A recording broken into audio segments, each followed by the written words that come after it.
I can't resist the temptation to say, this is a terrific subject for a PhD thesis. Because it is. I mean, we all have guesses. Everything you mentioned and many other things. For many people, it's a way of pushing forward a research program. For my spiritual grandfather, Robert Park, it's very evident in his career that he arrived, maybe you know the story of Robert Park, it's a very wonderful story. He came from a very wealthy family in a smaller city in the Middle West. He went to Harvard, studied with William James, the great psychologist. Then he went to Germany. It was very common in those days to study with the great German social scientists, and studied with Zimmel and others.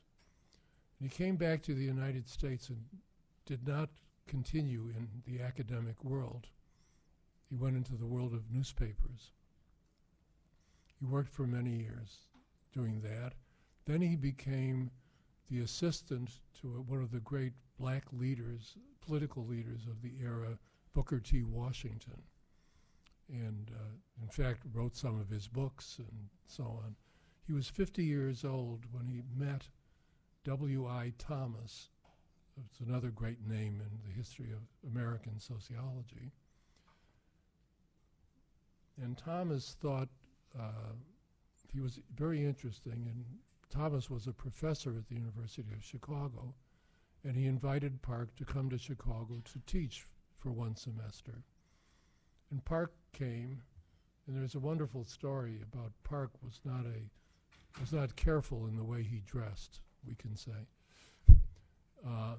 And Thomas thought it was because he was poor and had no money, so he took Park out and bought a new suit for him, which Park allowed him to do, even though he could have easily bought it himself. And so Park arrived at the University of Chicago, and he had a plan, which he wrote. He wrote a brilliant paper called The City as a Laboratory for the Study of Human Behavior. And it's an incredibly detailed set of ideas about how you would study a city. All of Hughes's work, for instance, and as a result, so much of my work comes from one sentence in that paper, where he says in passing, in the city, every kind of work tends toward the model of a profession. He doesn't say anything more than that. Hughes spent, 40 years investigating that idea. Okay, what Park did is he got to Chicago, and every one of his students worked on something that Park was interested in. That's partly because Park was capable of being interested in a lot of things. So he could be interested in everything.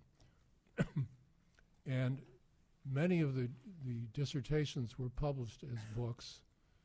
And in each case, Park wrote a preface to the book which explained his interest, like why he thought it was interesting that Andrew Lind wrote a book about Hawaii as a place where races and ethnic groups mixed. Why Louis Wirth's study of the ghetto was important. He had a reason why each of these was important. And it's clear that he considered, it wasn't just students. I mean, there's a 3-volume history of Chicago written by someone in the history department who probably would not have written that otherwise. There were many studies of politics and political organizations in Chicago. So everything was done in Chicago is the most studied city in the world. as a result of this. It included all kinds of statistical studies, geographical studies, etc. So that's the extreme of what you're talking about. Right? He had an idea, and everybody had to, didn't have to, but he must have, I imagine him as being exactly the embodiment of Weber's idea of charisma. You know, that I never met him. I never saw him. It's a great regret. But clearly, if you met him, you probably would end up working on some idea of his. Okay, that's one reason. Another reason is more, you might say, political, in the sense that I want to establish a school of thought. I want my people to be distributed around the country, the world, in my profession. And so I train them, and then I try to find places for them where they can work on our program.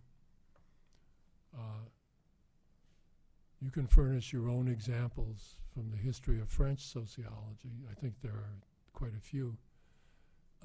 But in the United States, perhaps the most obvious ones were the people at Columbia University just before, during, and after World War II, Robert Merton and Paul Lazarsfeld, and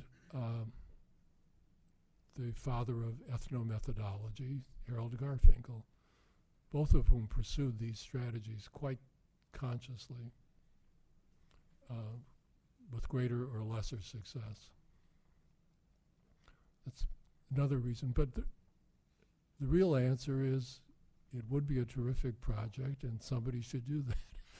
Find out what all the answers are, because now I'm just playing a game, which, you know, this is what we do in seminars and things. We invent data and we invent answers, but we don't know if it's right.